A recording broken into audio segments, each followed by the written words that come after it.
Hello and welcome back to AskK. It's almost the end of the month, so we gotta hurry this up. So let's start with the questions right now. I grouped these two questions together because they're pretty much the same thing. When did I come to Canada? How old was I? Well, I was 10 years old, and you may be asking yourself, you were so young and still you had that accent, and I said to you, why are you so judgmental? I'm sorry, I cannot speak properly. And I know some of you may be surprised. What? English is not your first language?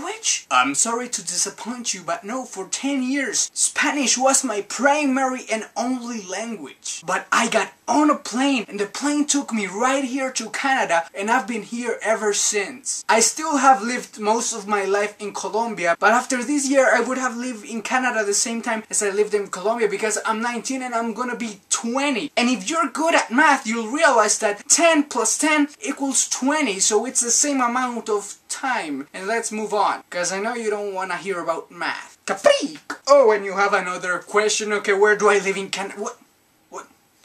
Why do you want to know that information?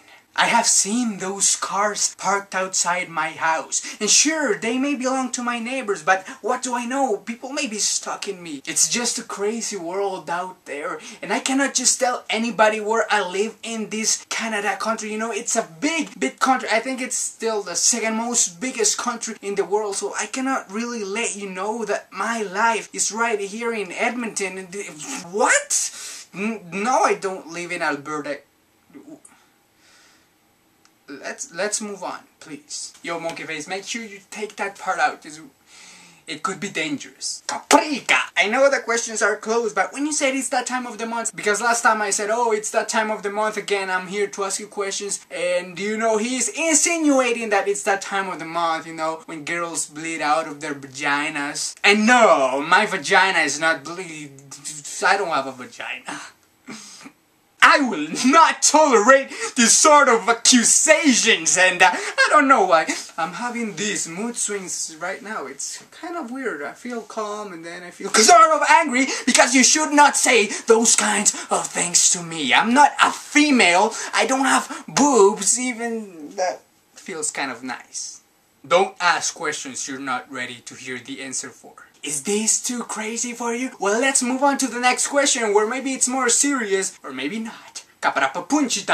Well, this is a long one, and since I have to pretend like I'm reading here, because right now there's actually nothing here, but you're seeing something there, so I have to pretend like I'm reading something here, it gets complicated. So let's summarize it, and she is asking, do I make the same videos on my Spanish channel as I do on my English channel? Because if you didn't know, I have a Spanish channel, so if you know Spanish, subscribe right now. And the answer to that question is no. Up to now, I have not made the same video for the English channel as the Spanish channel, and the reason for that is that I know some of you do know both languages, so I would feel sort of like I'm cheating you, like I'm giving you the same exact content just in different languages, and it wouldn't really work that way. And also, there's jokes that work in one language that don't work in another language, and a lot of the jokes that I make in the Spanish channel are very culturally based jokes, so they would not work on the English channel, and a lot of the jokes I make on the English channel are based upon language and puns that would not translate well into Spanish. But I have been told by various people that my Spanish channel is much better than my English channel. So what's my answer to that? My answer to that is learn Spanish, because I'm much more entertaining in Spanish,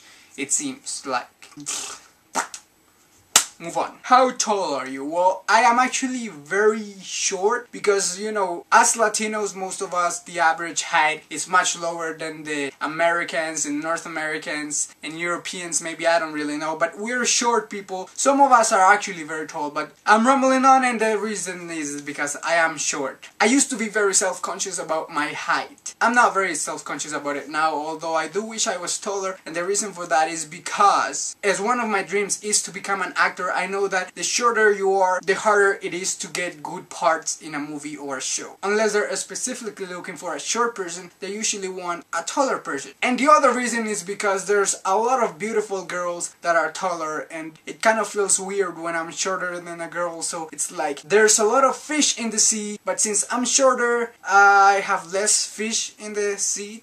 to fish or something like that. But now that I have avoided that question as long as I could, I am roughly 5'4", maybe a little bit less than that. And if you ever meet me, tell me, oh, you look much taller in person, even though that would be a complete lie. Let's begin. Go to another question, please. Was it hard to switch from Colombian culture to American culture? It wasn't really that big of a shock because it's not really a change of... It is a change of culture, but mostly it is you have to get used to the weather and the majority of the people around you. But since I came here, I've really hung out with a lot of Colombian people. Since I came to Canada, I arrived to Newfoundland and we sort of hang out with this big group of Colombian people, which is maybe why I still have this accent, because maybe I learned English listening to them and they had very strong accents. So maybe that's why this stuck with me my whole life. Until now, because my whole life is still going on. But truthfully, I think it's just been good because the more people you know, the more cultures you explore, the more your mind opens and the wiser you get. So even though I have lost a lot of things that I loved about my own country because I love it so much and I am 100% Colombian and I am proud to be Colombian, but I also feel blessed that I got to be here because I feel like I grew so much as a person just by coming here and learning a different language and learning about different cultures and other people. If you ever get a chance to travel somewhere outside of where you live, the farther you go, the more you will learn. Traveling to other places, it's an experience like no other. And I think this is very serious right now, so... And now I freaked you out. But no, it really wasn't a hard thing to handle. The hardest part was leaving my family behind. But before I cry, let's go to the next question, please. Are you so weird because you were dropped as a baby and cracked your head open? No, I was dropped as a baby and cracked my head open because I was weird. And with that, I leave you today, and remember to go and follow me on Facebook and Twitter. That's where I give you the opportunity to ask these questions. See you later, you sexy crocodile.